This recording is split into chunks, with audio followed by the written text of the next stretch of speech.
What's up, ladies and gentlemen? Welcome to Breakdown of College Football after Week 4 of the regular season.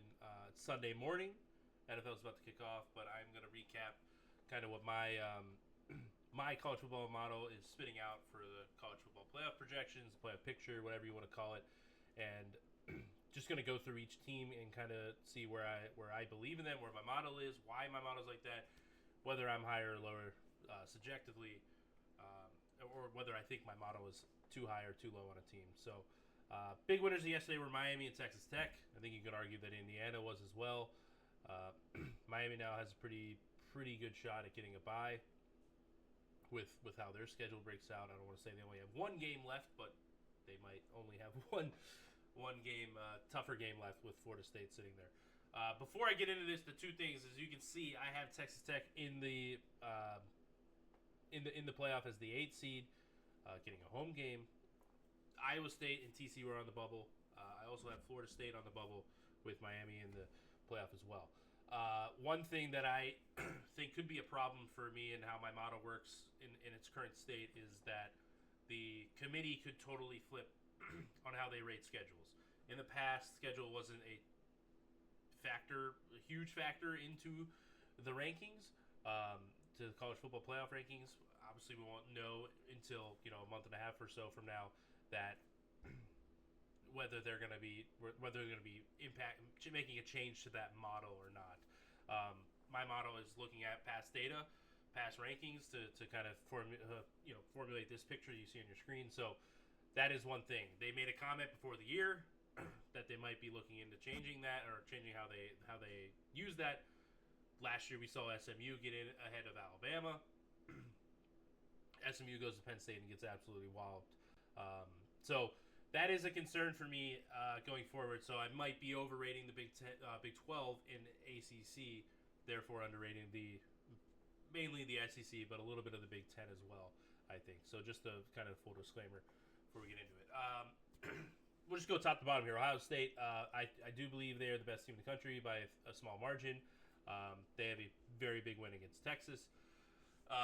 Look at the rest of their schedule. Sneaky tough game at Washington. Tough place to play. I think Washington's pretty solid as well. We just saw, home against Minnesota. I think they'll be fine. They have to go to Illinois. Just saw Illinois get absolutely smoked by Indiana. Wasn't even competitive for any part of that game. I think that'll be fine, which a game that might have been sneaky to some. Though I tweeted last night before the game, or right at the beginning of the game, that Illinois should not have been anywhere close to a top 10 team because I don't think they were a top 25 team. Absolutely wild that we voted them as a top 10 team. Wisconsin, they got two Wisconsin, which again, we just saw Wisconsin get run out of the building, their own building, Camp Randall, against Maryland. Obviously, huge game against Penn State. We'll see what happens there. At Purdue, home against UCLA, home against Rutgers, and at Michigan. So, three toughish games, I'll say. If you want to throw Illinois in there, you can. But at Washington, Penn State, and at Michigan for me are the big ones there. So that's why they're there. They already had the win against Texas. Would be pretty shocking if they don't go 3-1 in those games. In those four, I'd be pretty shocked that they'll go 3-1. 2-2 though, I still think 10-2 with the win over Texas probably gets you into the playoff, and so that's why you're seeing Ohio State as the 1 seed here. Until we see what do we get out of Julian Saint? I don't know, but that's a super talented team. Defending national champs, obviously. Defense has looked awesome, so we'll see what we get this weekend in the month of October into November. We'll be telling, but November is the big month with games against starting the month with Penn State and then ending the month going to Michigan, trying to break that 4-game losing streak. 2 seed Miami, kind of already talked about them. Their schedule is super favorable, right? You already have the win against Notre Dame. I know people are going to say that that's not a big win, but that will always be. I don't think Notre Dame's going to turn into this, maybe they go 7-5. I think that's unlikely, but they already got that win. They got a win against South Florida. They smoked South Florida, which people were trying to think that maybe South Florida was going to be still could be, but a group of 5 contender in the American. They beat Florida. That game ended up 26-7. I feel like it should have been much higher than that, but they're off this week, and then the big game at Florida State. After that, though, This is what they got. Home against Louisville, home against Stanford, at SMU, home against Syracuse, home against NC State, at Virginia Tech, and at Pitt. I don't know. If they win against Florida State, they can drop one, and they're a shoo-in to the playoff. Like 11-1, Miami is in to the playoff. So now, if they lose to Florida State, I think there's some worry that obviously a 10-2 with the ACC. Could there be some worries there? What I said about the schedule, if the committee makes any changes to that. But the winning against Notre Dame will help. If you're a Miami fan, you need to root for Notre Dame to continue to do well. But yeah, that schedule, that is why they are the 2 seed. They have the easiest path to basically 12 or 13-0. I think there's an outside shot that they could 13-0, win against Notre Dame, win against Florida State, definitely Florida State playing well. Win against Florida. I think there's a world where like there is an outside shot at the number 1 overall seed here, just because 13-0, that's going to get you into that conversation. And that is 100% on the table here for Miami this season. Georgia's the 3 seed. This is probably the first one that I don't love. I don't know. It's hard to go against a super talented team, Kirby Smart, but I don't know about this Georgia defense. Very fortunate to come away with a win against Tennessee. Should have lost that game. I don't know how. Honestly, I don't know how they ended up winning it, but should have lost that game. Again, they came away with the win. I think the offense is going to be fine. I think Gunnar Stockton's kind of showed that he's going to be pretty good. But off this past week, they got Alabama this weekend. Huge game. They got to go to Auburn, home against Ole Miss, home against Florida, home against Texas, and then Georgia Tech in Atlanta. So it's against, Alabama could light them up. A little concerned about Auburn just because that offensive line is, as we saw against Oklahoma yesterday, was pretty rough. Ole Miss, if the offense is going, could catch them. Texas could catch them. Georgia Tech, it wouldn't be that shocking. So that's my concern. If this defense is not what it is, that's my concern with how tough the schedule is. A lot of games left to maybe chalk up some losses. So I think they're a little bit high on this, but that's where the model stands right now, and what's out there. But if I had to guess, I think Georgia's a little overrated. Penn State at 4, Oregon at 5. They're very close. I could see there is a world where the Big Ten gets three buys. I don't think that's super likely, but I guess it's possible depending on how much the SEC beats up. But Penn State gets the edge here. They got Oregon at home this weekend, whiteout. I think that's a super tough game. I know Oregon's looked great. I think that's a super tough spot for Oregon. I'll get into more of that when I talk about Oregon here in a sec. But obviously Penn State hasn't played anybody. The Florida International game hasn't been great. Drew Howard's kind of left a little bit to be desired in the offense. Defense has been good, but again, haven't really learned anything about Penn State as it stands right now. So after this Oregon game, again, huge game, at UCLA, home against Northwestern, those are going to be 2 wins. At Iowa, is that a tough game? I don't know. Iowa's defense doesn't look like what it's been in the past. I also believe that Iowa's defense was kind of figured out by these elite teams. If you have better athletes, you just can dink and dunk your way around. Just don't try to put the ball in harm's way, and you're going to beat them. Then you get to the big game at Ohio State, and then sneaky big game, home against Indiana, and then the last 3 at Michigan State, home against Nebraska, and at Rutgers. So you kind of got 3 games in a row there. There is a bye after the Iowa game before the Ohio State game, but I do think that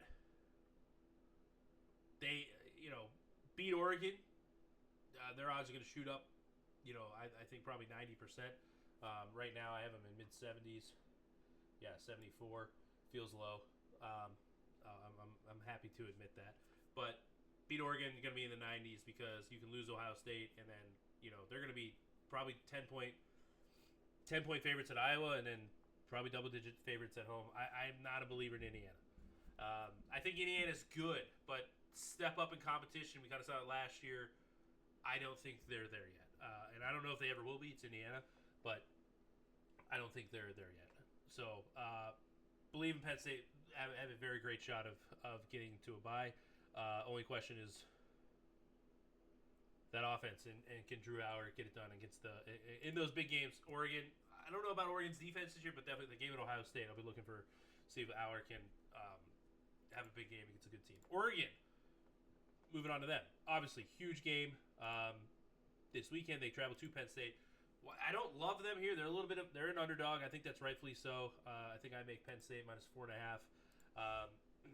They went to Northwestern, then home to Oregon State. Then they got to go to Penn State, and they do have a bye. Home against Indiana might be a sneaky game. I'm skeptical. To Rutgers, back home against Wisconsin. There's a bye week. To Iowa, home against Minnesota, home against USC. Watch, so a lot of back and forth. I wonder how much that'll turn on them or affect them in any way. But if they lose to Penn State, obviously the game against Indiana is quite large. Again, at Iowa, I think they'll be fine, just because I just am not a believer in that Iowa defense like many others are. If you're an elite offense or elite talented team, I think we've seen that. Iowa hasn't had a win. I think since they beat Penn State in 2021, and they were down 14-0 until Sean Clifford got hurt for Penn State. So I don't think Iowa's that team anymore, personally. USC could make things interesting, and at Washington, I think can be a tough game for them as well. So Oregon, if they win at Penn State, obviously, a huge win, defying the odds a little bit there as an underdog, but. Great shot to then, they're going to shoot up like I said about Penn State. Oregon's going to have 90% odds to make the playoffs. Even if they lose, you have Indiana, at Iowa, USC, and Washington. Go 3 in one of those games, and I think 10-2 Oregon is in the playoff there. So after these 5, this is where the drop happens. Oregon's at 74% as well. You drop down to Ole Miss at 64 and LSU at 62. Then there's another big drop coming.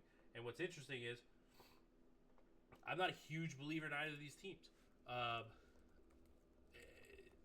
My model likes them more LSU more than Ole Miss, but Ole Miss schedule after this game against LSU, if they win it, you got Washington State at home, at Georgia, at Oklahoma. Those are tough. Home against South Carolina, very winnable game. Home against Citadel, home against Florida, and at Mississippi State. Obviously, anything can happen in the Egg Bowl, but I'm not a huge believer.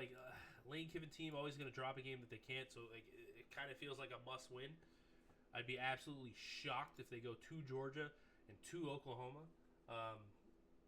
and go 2-0. So feels like a pretty big must-win situation. They can still get in. Obviously, they go 1-1 against Georgia and Oklahoma, but then you're at 10-2, and I think you're feeling fine if you're Ole Miss. But yeah, I don't know. Like, they played a close game against Arkansas. We just saw, Arkansas get beat by Memphis. Game against Kentucky, they couldn't pull away. Pretty impressive performance against Tulane, though. Might just be a Tulane doesn't have the athletes and everything, but I was pretty impressed by Ole Miss. So we'll see what happens there. If I had to guess, I'm probably too high on Ole Miss. I think I'm right on market with Ohio State. I think I'm maybe a tad bit high on Miami just because of the ACC schedule thing. Georgia, I'm high on. I'm probably low on Penn State and Oregon just because I think they are a step up from the rest of the Big Ten. Probably high on Ole Miss. 7 seed right now is LSU. Obviously, it just said that they play Ole Miss this weekend. Huge game. I think it's much bigger for LSU. Strictly because they have home against South Carolina. They have to go to Vanderbilt, home against Texas A&M, to Alabama, home against Arkansas, home against Western Kentucky, and at Oklahoma. So when you throw in, at Vanderbilt, home against Texas A&M, at Alabama, and at Oklahoma, oh man, 2-2 looks great there, in my mind. And that's not even I'm not a huge South Carolina believer, but I'm not even throwing that game in there. But yeah, so it seems like Ole Miss kind of feels like if you win this, you're in a pretty good position. If you lose it, you're pretty uphill battle here. Already having a loss with the rest of that. And then you throw in the fact, I think I'm probably high on Ole Miss here. Or, sorry, LSU. Clemson. They beat them. They go into Death Valley. The wrong one, I guess, since LSU won that game. They win that game. Clemson was seen as a national title contender. LSU, huge road win. Since then, Clemson has looked terrible on every step, any way you can look at it. Defense, they have three possible first round picks. Defense isn't looking good. Offense looks terrible with Klubnik, who people thought could be a first round pick. Just all around bad. Then you look at LSU, 23-7 against Louisiana Tech, 20-10 against Florida. The two kind of uninspiring games. So a lot of talent on LSU, but I don't know. Just doesn't scream like a for sure playoff team at this moment. 8 seeds Texas Tech. As I mentioned, I think the Big 12 could be overrated if the committee decides to go with schedule being more important as we get down to the end of the year. But again, you invest in your roster. That is what Texas Tech has done. They're putting resources into it, and they're getting good players. The defense looks nasty. They just backup quarterback comes in, and I'm not going to say they look better, but backup quarterback came in, and they looked like they didn't miss a step. Yeah, defense is great. For a Big 12 team, they're spending. They're up there. Like I said, I think Iowa State. There's you see how much green team on a bubble is a little bit of maybe a little bit overrated because of the schedule and everything. But I do think Iowa State's pretty good. You look at the rest of the schedule. The Big 12 is tough, and I have TCU there as well on the bubble. But at Houston, home against Kansas, at Arizona State, home against Oklahoma State, at Kansas State. So they miss Iowa State and TCU, Texas Tech, the two next best teams on the schedule per my numbers. So looking good for Texas Tech. And again, I think they have a chance to go like 10-2, a pretty good chance at that. And 10-2, like what is that? That's the question for me right now. Is where does 10-2 get a Big 12 team like Texas Tech? Moving on to 9 seed Texas A&M. Would be awesome if we got this bracket that's on your screen right now with Texas A&M going to Texas Tech. That would just be absolutely phenomenal to watch come playoff. Texas A&M, as I mentioned with Miami, you need to root for Notre Dame to keep winning. Schedule's not horrible, but the problem is the road games. They got Auburn this weekend. Which obviously you're gonna want to need to, like I don't want to say you need to win that, but like I said, there's a drop off here. I have Texas A&M at 41%. There is a drop off here because you got Auburn, you got home against Mississippi State, home against Florida. You got to go to Arkansas, you got to go to LSU, then you have a bye to Missouri, home against South Carolina, home against Stanford, then to Texas. So for me,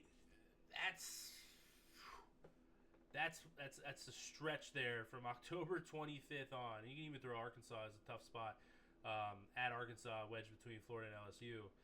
That's a rough stretch. So if Auburn, it feels like a must-win game here for Texas A&M this weekend. Root for Notre Dame to win because there's a world where maybe 9-3 they're into this hunt as an at-large, but those are some tough games. In my mind, for Texas A&M to win, a team that's not known for winning big games. Probably the biggest, if I had to guess, I'm probably a little high on Texas Tech, just because the Big 12. I think I'm probably all right with Texas A&M. I feel fine there. If I want to give my overall thoughts on the team, just in one line, Texas. This is probably the team that I'm most the furthest off. I have them as a top 7 team in the country though. So I don't know how much higher you want me to put them, but 37% to win to make the playoff. I way off of what the betting market is. I don't know what you want to make of that. Sure, whatever. Finally got a good game. It's against Sam Houston, but finally got a good game out of Arch Manning in this offense. That was the concern. They go to Florida, Red River Shootout against Oklahoma, to Kentucky, to Mississippi State, home against Vanderbilt, at Georgia, and home against Texas A&M. So I will say the schedule's not terrible. If I had to guess, I am low on Texas because of the schedule not being terrible, or the schedule being easier for what the SEC shows. But Oklahoma, I think, is going to be tough. Definitely this offense struggles. Oklahoma's defense looks nasty. That front 7 is getting after the quarterback. They got after Michigan. They got after Auburn. I know those aren't great offensive lines, but I don't know if Texas's offensive line is great. Arch is with pressure. We saw it against Ohio State. We've seen it in other games, feet not getting set and everything. So there's a concern there. But I'm probably a little bit lower on this offense than most, and that's why the numbers is low. But it shows that, like, this I have this team at 37%, and they're the 10 seed in my projected bracket right now because of how jam packed this is. And then we transition right into their rival. As I mentioned, I think I'm low on Texas. I think I'm about right on Oklahoma though. Scrolling down, Oklahoma's at 32%. They're the last team to make the playoff here in my bracket. They're the 11th seed. They'd have to go to Ole Miss again. Look at those games: Texas A&M, Texas Tech. Tulane goes have to go to Oregon. Texas at LSU, Oklahoma at Ole Miss. I know it looks like a SEC schedule, but give me all of that. I'm all for all of those games. But Oklahoma got Kent State in 2 weeks. They're off this week. Easy win there. They got the Red River Shootout against Texas, at South Carolina, home against Ole Miss, at Tennessee, at Bama. There's a bye in between those games. Home against Missouri, home against LSU. Oklahoma, this is why they're as low as they are. They have beat Michigan. They beat Auburn. They're kind of a one-man show that worries me a little bit with John Mateer. He's gonna be in the Heisman conversation all year if they keep winning. But neutral game against Texas. That's 50-50.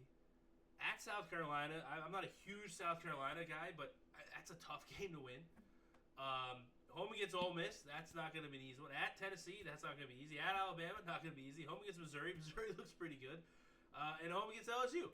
So from October 11th, they're going to be 5-0 when they play Texas.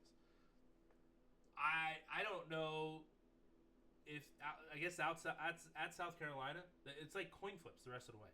So that's why they're so low. I do think they're a good team, but that schedule is brutal.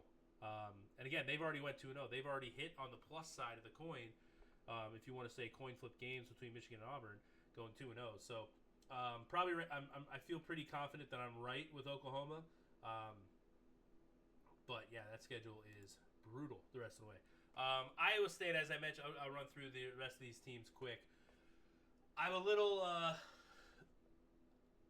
again, the Big 12, I think I'm probably overrating a bit as we go to Iowa State here at 32%. Probably too high with their at-large ability. Florida State, I think they're pretty good. I think we wanted to write off Alabama. We probably did that a little bit too early. Again, we'll see how that looks here.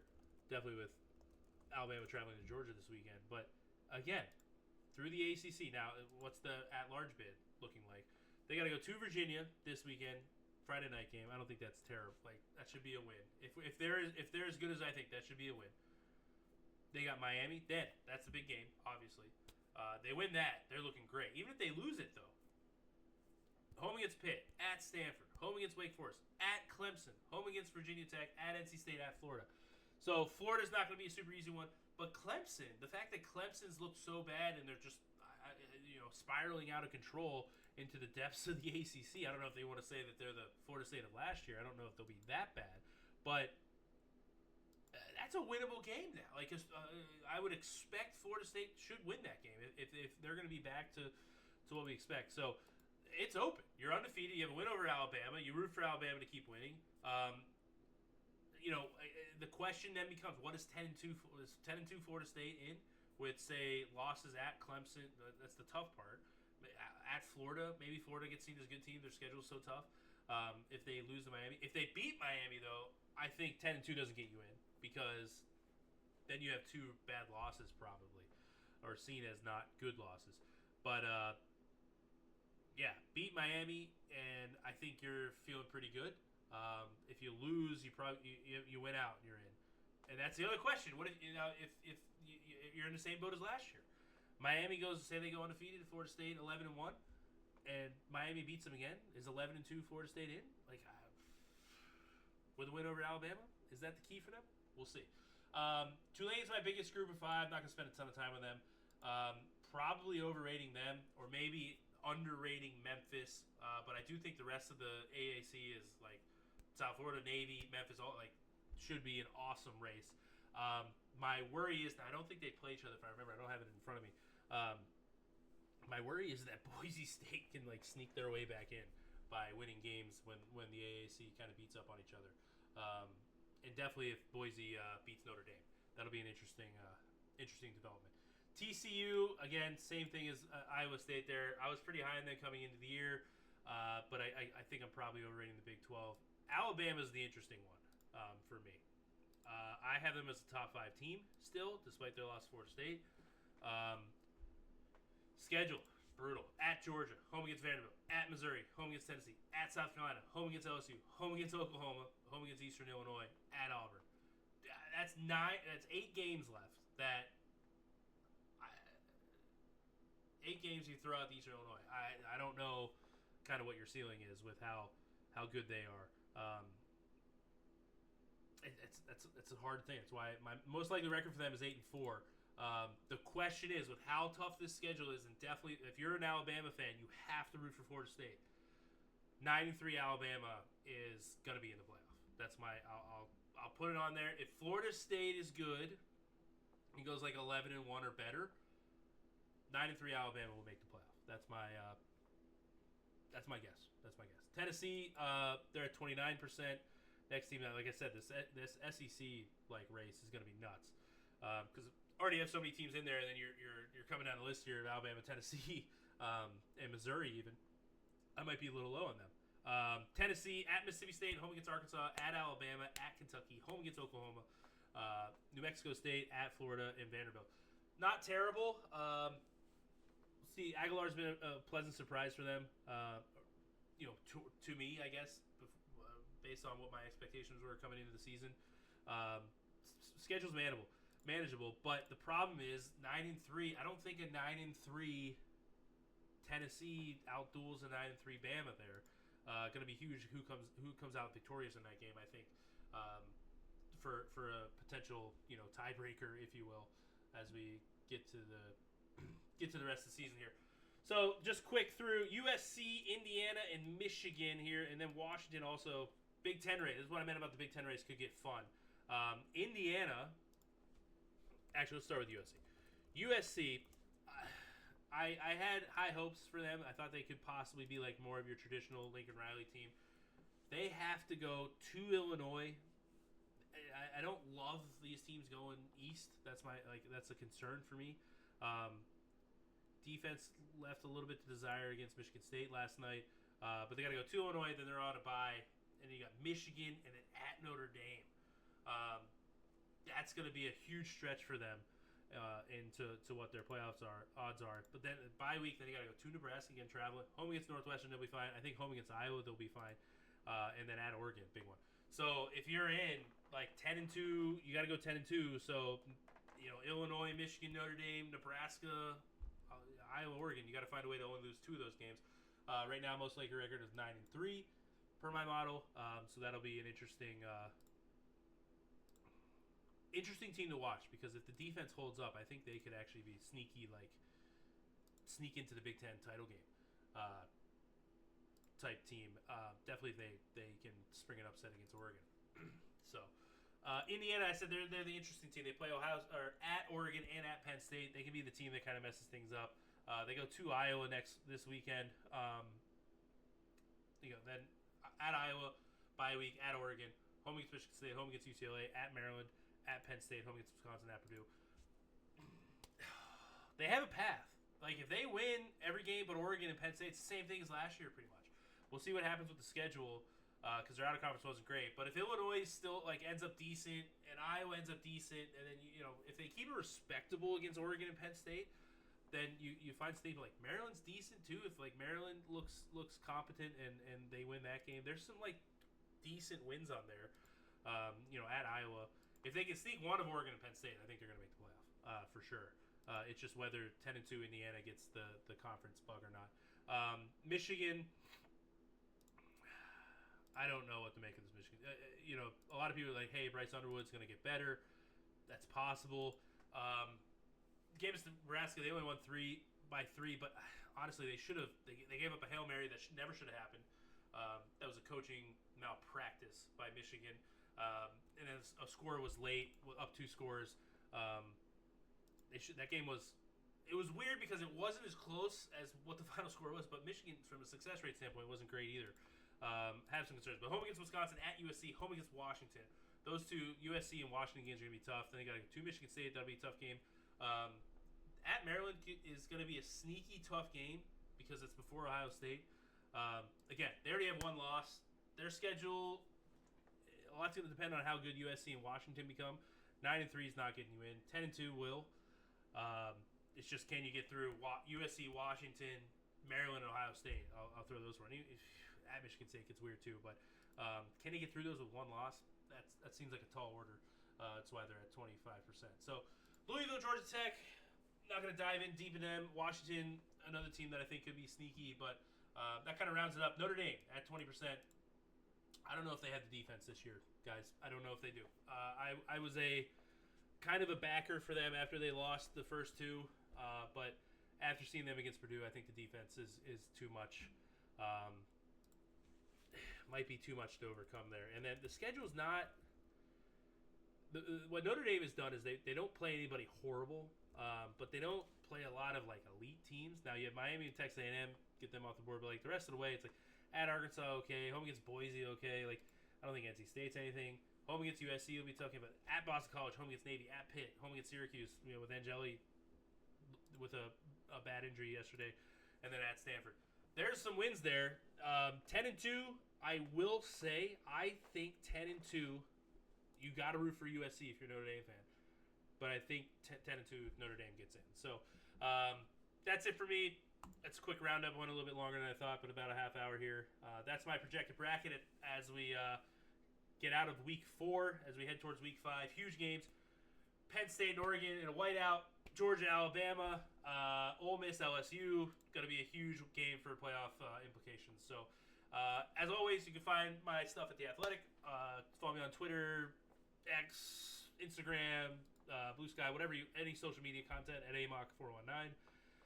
And yeah, that's a roundup of the college football playoff with my college football playoff predictor. And yeah, good luck the rest of the way. I'm interested to see what this looks like next week. So until next time, see you guys later.